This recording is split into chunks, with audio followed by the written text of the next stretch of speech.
ஸ்ரீ குருவாயூரப்பன் திருவடிகளே சரணம்.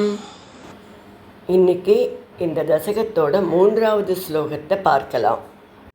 முதல்ல வார்த்தைகளை பிரித்து சொல்லலாம், பிறகு ஒவ்வொரு வரியும் சேர்த்து சொல்லலாம். ஷஷ்ட்யா ததோ துஹித்ருபி ஸ்ருஜத குலௌகான். ஷஷ்ட்யா ததோ துஹித்ருபி ஸ்ருஜத குலௌகான். தௌஹித்ரசூனுரததஸ்ய ச விஸ்வரூபஹ. தௌஹித்ரசூனுரததஸ்ய ச விஸ்வரூபஹ. त्वत्स्तोत्रवर्मितमजाभयदिन्द्रमाजौ. त्वत्स्तोत्रवर्मितमजापयदिन्द्रमाजौ. देवत्वदीयमहिमा खलु सर्वजैत्रः. देवत्वदीयमहिमा खलु सर्वजैत्रः. षष्ट्या ततो दुहितृभिः सृजत कुलौगान्. दौहित्रसूनुरततस्य स विश्वरूपः. षष्ट्या ततो दुहितृभिः सृजत कुलौगान्. दौहित्रसूनुरततस्य स विश्वरूपः. त्वत्स्तोत्रवर्मितमजाभयदिन्द्रमाजौ. देवत्वदीयमहिमा खलु सर्वजैत्रः. त्वत्स्तोत्रवर्मितमजापयदिन्द्रमाजौ. தேவத்வதீயமகிமா கலு சர்வஜைத்ரஹ. இப்போ நாம் இந்த ஸ்லோகத்தோட வார்த்தைகளை பிரித்து அர்த்தங்களை பார்க்கலாம்.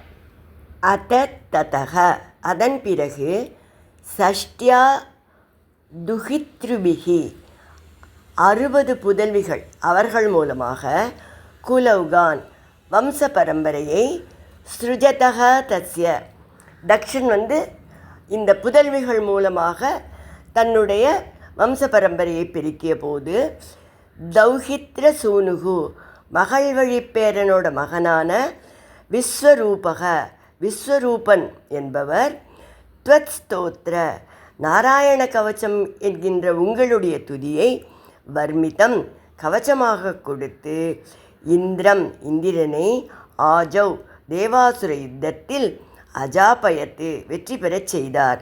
தேவா, ஓ ஐயனே, பகவானே, துவதீய மகிமா உங்களோட மகிமை, சர்வ ஜைத்ர கலு எல்லாரையும் வெல்லக்கூடியதல்லவா.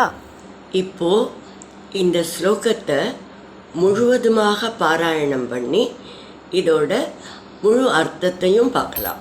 ஷஷ்ட்யா ததோ துஹித்ருபி ஸ்ருஜத குலௌகான்.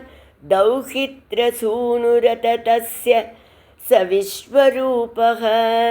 त्वत्स्तोत्रवर्मितमजाभयदिन्द्रमाजौ. देवत्वदीयमहिमा खलु सर्वजैत्रः. அதற்கு பிறகு தக்ஷனுக்கு 60 பெண் குழந்தைகள் பிறந்தார்கள். அந்த பெண்கள் மூலமாக அந்த தக்ஷன் தன் குலத்தை நன்றாக விருத்தி செய்தான். தக்ஷனுடைய பெண்வயிற்று பேரனான த்வஷ்டா என்பவனுக்கு விஸ்வரூபன் என்ற மகன் பிறந்தான். இவன் தேவர்களுக்கு குருவானான். இதை பற்றி கொஞ்சம் ஒரு வரலாறு பார்க்கலாம். தேவர்களுடைய குருவான பிரகஸ்பதி இந்திரனுடைய சபைக்கு போனபோது அவன் பிரகஸ்பதிக்கு தர வேண்டிய மரியாதையை தராமல் அவமரியாதை செய்தான். கோபம் கொண்ட பிரகஸ்பதி தேவலோகத்திலிருந்து வெளியேறினார். குருவின் அனுகிரகத்தை இழந்ததால் இந்திரன் எல்லா ஐஸ்வர்யங்களையும் இழந்தான். போரில் அசுரர்களிடம் தோல்வியும் அடைந்தான். பின்னர் பிரம்மாவிடம் சென்று எப்படி இழந்த செல்வங்களை பெறுவது என்று ஆலோசித்தான். குருவின் அனுகிரகத்தை திரும்பவும் பெற முயற்சி செய் என்று பிரம்மா சொன்னார். ஆனால் பிரகஸ்பதியை எங்கு தேடியும் கண்டுபிடிக்க முடியவில்லை. அதனால் பிரம்மாவின் அறிவுரைப்படி துவஷ்டாவின் மகனான விஸ்வரூபனை தேவகுருவாக ஏற்றுக்கொண்டான் இந்திரன். பிறகு நடந்த தேவ அசுர யுத்தத்தின் போது இந்திரனுக்கு நாராயண கவசத்தை உபதேசித்து அதை பாராயணம் செய்யும்படி விஸ்வரூபன் கூறினான். இந்திரனும் வெற்றி பெற்றான். நாராயண கவசத்தின் மகிமையால் இந்திரன் வெற்றி பெற்றதை பற்றி பட்டதிரிகள் மிகவும் சந்தோஷமாக, குருவாயூரப்பா, எதுவாயிருந்தாலும் அனைத்திலும் வெற்றி பெறுவது உங்களுடைய மகிமை அல்லவா என்று கூறுகிறார்.